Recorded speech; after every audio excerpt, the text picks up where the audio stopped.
Hello, welcome to The Moment. This time I'll be taking a look at a Public Health England report into e-cigarettes and their effectiveness in helping people to quit smoking. But before we take a look at that, the last week has seen some pretty unprecedented weather as the UK and Ireland were set upon by the beast from the east. An unusual amount of snow for the time of year fell over the course of the week, causing widespread disruption to commutes and forcing hundreds of schools to close. Councils around the country seem to be completely unprepared, and complaints about a lack of gritting trucks have been widespread. But despite this, people were still coming together to help each other out.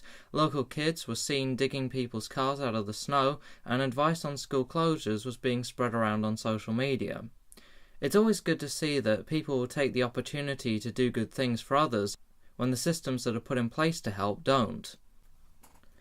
As for the storm itself and how it actually came to the UK, there are basically three factors which govern the movement of air around the world: gravity, the sun, and something called the Coriolis effect.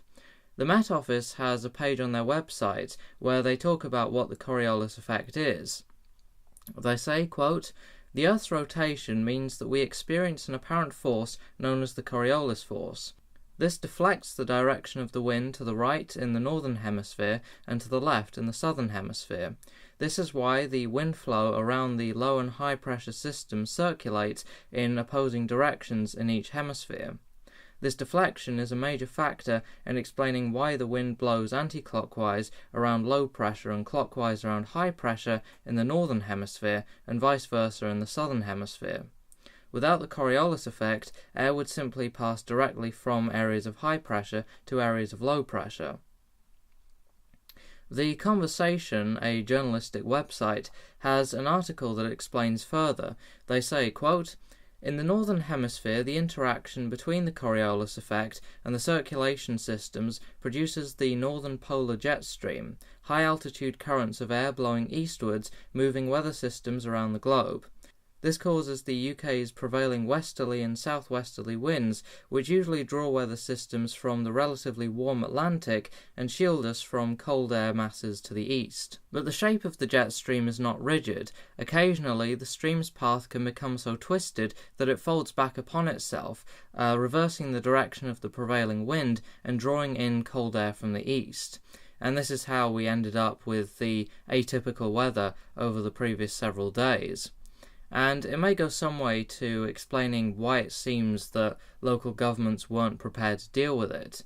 It doesn't look to me like this sudden drop in temperature is the result of climate change. More, it's just another example of weather's inherent unpredictability, and a reminder that we can try to measure and forecast as much as we like, but there are always going to be sudden events like this that interrupt the expected patterns. So now let's turn to the final story. Next Wednesday, smokers will be urged to give up for No Smoking Day. The story about the day in the Gazette says, quote, "The call comes as new figures suggest smokers in the northeast are making more successful quit attempts than elsewhere in the country." We'll put that quote to the test in just a minute as we take a look at the paper itself entitled "Quit Success Rates in England 2007 to 2017. It says, quote, "Smoking prevalence in England continues to decline, with official prevalence in 2016 estimated to be 15.5%, down from 21% in 2007, the year in which smoke-free legislation was enforced." So, for the results of their survey, quote, "An unweighted total of 223,416 adults in England completed the baseline survey between January 2007 and June 2017, of whom 23.2% smoked in the last year, and 35.4% also attempted to quit at least once. Quit success rates varied over time, from a low of 13.4% in 2010 to a high of 19.8% during the first 6 months of 2017. The difference in success rates did not depend upon sex, age or region, but did differ by social grade. And indeed, looking at the table provided, which compares quit success rate data from 2007 to 2016 with the data from January to June 2017, it says that in terms of regions, the South had a 15.3% success rate from 2007 to 2016 and 16.7% rate in 2017. Central England had 15.1% from 2007 to 16, which jumped to 24.5% in 2017, and the North had a 16.6% rate from 2007 to 16 and 19.6% in 2017. So returning to that story in the Gazette, I'm not quite sure where they got the idea from this paper that the North was doing better than the rest of the country. If anything, Central England seems to be doing far better than anybody else. But returning to the paper itself, the improvement in success rate was exclusively in those with lower socioeconomic status. A previous analysis of smoking toolkit study data, collected predominantly in 2007, reported that smokers in lower socioeconomic groups were as likely as those in higher groups to attempt trying to quit and use aids to cessation, but were half as likely to succeed. The current study indicates an important improvement in this regard. The improvement has resulted in parity between the groups in quit success rates for the first time in over 10 years and possibly ever. So this is undoubtedly a very important finding from this paper by Jamie Brown and Robert West PhDs. And they put part of the success of those who successfully quit down to aids like e-cigarettes, which have been the most recent addition to the toolkit of available aids. Public Health England has recently released an evidence review of e-cigarettes and other heated tobacco products, and this paper, interestingly enough, is also co-written by Jamie Brown, PhD. This paper looks at many aspects of e-cigarettes, such as their use by young people, use by adults, their impact on cessation, which I'll be paying particular attention to, as well as the potential risks, such as fires and the possibility of poisoning.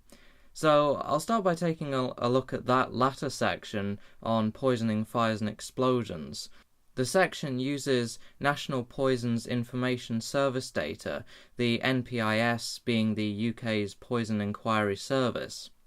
They say, quote, "For e-cigarette poisoning, the NPIS reported 230 patient-related telephone inquiries in 2016 to 17, compared to 272 such inquiries in 2015 to 16. Of those 230, 185 were recorded as accidental poisoning, 32 intentional poisoning, and 13 as other or unknown. The vast majority of e-cigarette poisoning inquiries were recorded as minor or no toxicity, 2% resulted in moderate toxicity, and 1% in severe toxicity. Both incidences of severe involved a cardiac arrest. There were 608,868 user sessions on the online NPIS service ToxBase concerning all poisoning cases in 2015 to 16, and 602,012 sessions in 2016 to 17. Online inquiries were down from 3,724 in 2015 to 2,664 for the first 10 months of 2017. Now, there have also been 5 cases of accidental exposure to e-cigarettes, mostly involving parents giving children e-cigarette liquid, mistaking it for medicine. But overall it looks from this available data that in most cases e-cigarettes won't lead to severe poisoning of an individual. And let's not forget, of course, that the real thing that e-cigarettes are replacing is far more overtly toxic. As far as fire and explosion data on e-cigarettes, the report says, in 2016, fire services included in this analysis recorded a total of 269 calls comprising 202 false alarms and 67 fires. There were 9 casualties reported in 2015, 11 in 2016, and 4 in the available data for 2017. The document goes on in much greater detail than I can here, and I would suggest taking a look at it, if only to look at the risks associated with e-cigarettes, though the instances of them causing actual harm are very rare, at least from the data in this report. But now that we've looked at some of the risks, let's see if e-cigarettes help with smoking cessation. The report says, quote, "The 2015 Public Health England report on e-cigarettes stated that since 2013 they had been the most common quitting aid for smokers in England. The most recent data from the Smoking Toolkit study suggests that this is still the case, although overall the use of e-cigarettes for quitting has plateaued since 2015. The popularity of e-cigarettes appeared to peak in the last quarter of 2016, when 40.6% of participants in the survey samples reported using e-cigarettes to quit, compared to 14.7% who use nicotine replacement therapy, bought over the counter. In the most recent study findings, 38.2% of people reported using e-cigarettes in their recent quit attempts, compared with 18% who use nicotine replacement therapy. They then go on to talk about how e-cigarettes help quitting. Quote, "The most obvious way is through use of an e-cigarette in a gradual or abrupt quit attempt. A second possibility is that a smoker who's not currently planning to stop uses an e-cigarette out of curiosity or as an alternative to smoking in a smoke-free setting and goes on to stop smoking. A third route is by preventing relapse to smoking in someone who has already stopped. There are also ways that e-cigarettes may hinder quitting, such as if the dual use of tobacco cigarettes and e-cigarettes prevents people from quitting because they feel reassured that they are reducing tobacco-related harm and are less motivated to quit. Quitting may also be hindered if smokers who use an e-cigarette find quitting harder. Finally, successful quitters may try vaping and then, as a result, relapse to smoking." So that's a very brief look at this long and very detailed document that provides a lot more data than I could go into without this episode being 2 hours long. It definitely seems that, for the most part, e-cigarettes are a good tool for smoking cessation, and as the fears of poisoning and fires consistently go down as people become more used to them, they could become a more common sight than regular cigarettes. And that's all for this episode. Please share this around on whatever social media you use. It really helps to get the moment out there and be seen by others. Join me in 2 weeks' time for more from around the Northeast. Until then, I'm Oliver Ralph, and this is The Moment.